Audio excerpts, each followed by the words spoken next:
Laid back and kicking it. Let's head back to the studio. Here's Rob. All right, welcome back, everybody. We are into the overtime segment. A quick sports update. The Blue Jays open a 6-game homestand hosting the Baltimore Orioles tonight. Righty Clay Buchholz gets the start for Toronto. Monday Night Football. The Washington Redskins look to secure their first win of the season when they host the Chicago Bears. It is a 6:20 p.m. kickoff on TSN. And 3 SJHL games in Warman for the showcase today. Estevan plays Humboldt. Notre Dame faces Nipawin, and Flin Flon takes on Weyburn. That sports update compiled by Connor the intern. And we're going to Warman right now. The head coach of the Nipawin Hawks, Doug Johnson, joins us from the Legends Center. There he is, just a little off center. Good morning, Doug. How are things in Warman? Oh, not too bad. Thanks, Rod. Hey, good. I appreciate the time you joining us. So, a good start to the season for your Nipawin Hawks. Last I saw, 1 of 3 teams unbeaten so far. That seems to be just typical Nipawin Hawks hockey. How are things going so far for you guys? We like our group. Our forward group is as strong as we've had in my 10 years in Nipawin. The goaltending was a concern coming in, but Ethan Slobosian and Ross Howerluck have done a great job. And then the back end is going to be a group that's very underrated. We have 4 guys that played in the league last year. They're just going to get better and better, and our young guys are really special back there. So liking our team, and hopefully we can keep it rolling this week. How many traces are left from that championship team 2 years ago? How many players?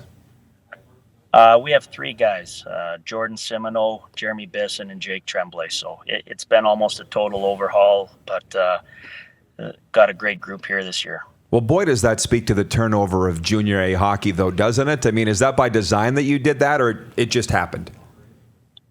It just happened. We were an older group that year, and then everything that happened with the accident and the run that we had, I think some guys just had to step away from the game. So some players that we thought would return didn't. And, obviously when you lose 8 20-year-olds, it adds a lot too. And a couple guys went to school, and that is junior A hockey, though. You can't look at 2 years down the road, 1 year down the road. You have to live in the present, and then your summers better be busy recruiting. Yeah. Hey, Doug, it's Darren DuPont. I wanted to ask you about the goaltending. You kind of touched on it a little bit. How do you replace such, high expectations? You had such a great tandem for a while there. How tough is that for the 2 guys? How much pressure are they facing right now? Pressure's what they add. Pressure's what they put on themselves. Ethan's been around a long time. This is his 3rd, almost 4th year of junior A hockey, so he knows the up and downs.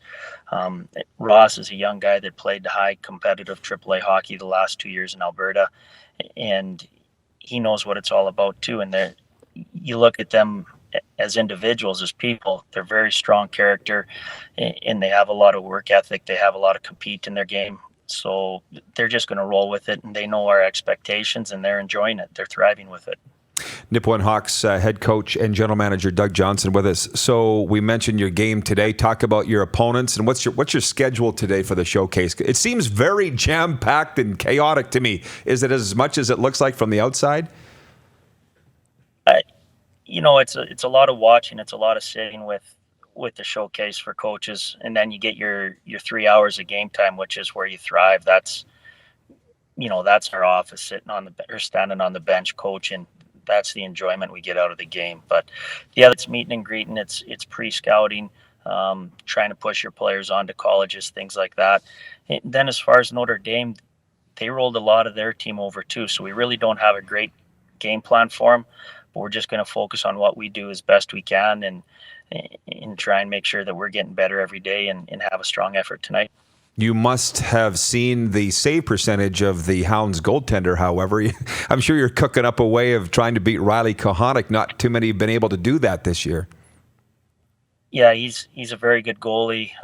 Great start to the season for him. We saw him once last year, I believe. And we've had a couple guys that have skated with him. So that's a great thing about hockey now. Everybody knows everybody. So the players themselves talk within the locker room. They're able to get a game plan and prepare that way, probably more so than we can even give them a game plan for goalies, things like that. Yeah, well, he's tough to beat, and a lot of teams have tried it. He's the best I've seen in a while. And Doug, I want to mention the SJHL and ask you, the Hall of Fame weekend was in Nipawin in August, and it just looked like a fantastic weekend, by the way. What did it mean for your town to host it? And just take me back to that weekend and what it meant. It was a great weekend, and for me personally, it was amazing because so many of the guys I played with and guys that had coached me, Bruce Thompson, they were being inducted, so that was very special. I think there was 7 of the guys that were inducted, I'd played with or worked with, so that was pretty nice. And the event for Nipawin was huge because we're pretty proud of our little town. It's not the biggest, but it is one of the most beautiful places you'll ever see, especially in the summer. And just getting all the alumni back was nice. And they even stuck me with 2 refs for the golfing, and survived and had a great time with Wes and Al Smith, and couldn't have been better. Referees into the Hall of Fame, too. You don't see that very often. Right. But if anybody deserved it, it was those 2. So, Doug, thanks for that. Thanks for all you do. Keep her rolling with the Hawks, and we're watching very closely what's going on down here. So good luck, and hopefully we can do it again soon. Thank you very much. You guys take care. Appreciate it. All right, Doug Johnson from Warman and the Legends Center and the SJHL Showcase, we would be there if it wasn't for scheduling and all the rest. Tonight is an Athletes in Action event that I'll be at, which Cody Fajardo is speaking at, which I'm very excited to be there for that. And it's busy times, Darren. Have you noticed that? Oh, yeah. What are you going to do after this show? Go home and crash? No, I got work to do, and then I'm coming with you for Athletes in Action tonight. Oh, you are? I wasn't aware of that. Yeah, well, we talked about, I guess that was a while ago that we talked about going, but I've got my tickets. It's a blur around here, which is good. I mean, people think we're just sitting around doing nothing, sitting in our shorts talking sports every day. Well, you're half right. This is a 2-hour coffee break of the day. Yeah. No, it's great. But that'll be fun. I'm looking forward to that tonight. Maybe catch a little bit of Monday Night Football, and I'm going to rest a little bit tonight. Yeah. I didn't get to a lot of the things that I wanted to today. Maybe we should cover them now. Sure. Real briefly. What else do you got? PA Raiders swept the Blades. No, Blades Other way around? Blades won the first in PA. Oh, they did. In overtime, but they got 3 or 4 points. 3 of 4. They got 3 or 4 points. Okay. The Blades had an overtime win on Friday night, and on Saturday it was a 1-0 win. That's what it is. Okay. So both teams winning on the road, which isn't ideal for the 2 markets you want to win at home. But you know what? PA is going to be good. They're going to be good. They've got a good back end. If Boston below us can play well in goal, that was the one question mark I had after Ian Scott. Of course, that's always a question when you have great goaltending. But he looked fantastic. The Blades. We got to be patient with that group too. I know they got the number 3 ranking in the country. People, right?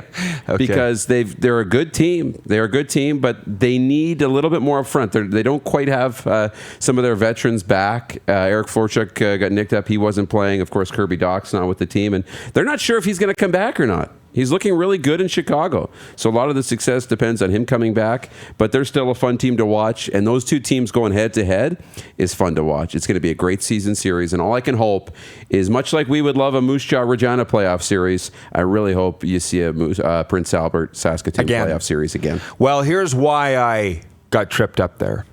People from PA have sent me a screenshot of the East Division standings and highlighted the Raiders in first. Right? It had to do with our power rankings last week. Sure. Everybody's paying attention.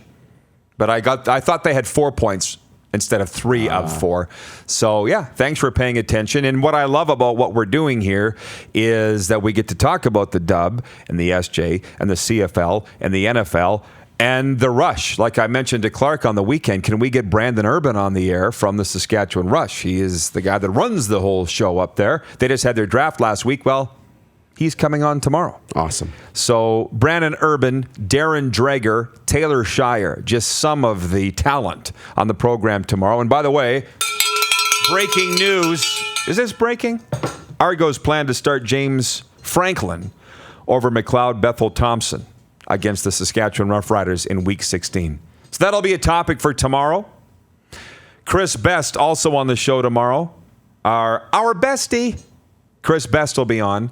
And actually, I wanted to get into this. Okay, Saskatchewan Rattlers too. Yeah, guys writing in from Saskatoon. We talk about the Rattlers too. We talk about everybody. Oh, yeah. There's not enough of us to go around. Well, now they're saying, can we do a 3-hour show today? No, because the brains just rolled in. Did you see that? Paul is in Paul's chair. It Ryan got full in here apparently, all of a sudden. Should I be sweating? Yeah, it got full here. Clearly, the post-show meeting has started without us. So tomorrow, thanks, Dupes. Just keep the show going. It's like the feds walked in on the other side of the glass and they're waiting to raid the place. I know. Right? It's like the movie Hustler. I just watched it last night. They can't get us if we're still on the air. We're done. We'll see you tomorrow at 10 a.m. on Facebook, live. Heads up, Paul. You're watching Rod Pedersen On Demand. For more of The Rod Pedersen Show, visit rodpedersen.com or follow Rod Pedersen on social media.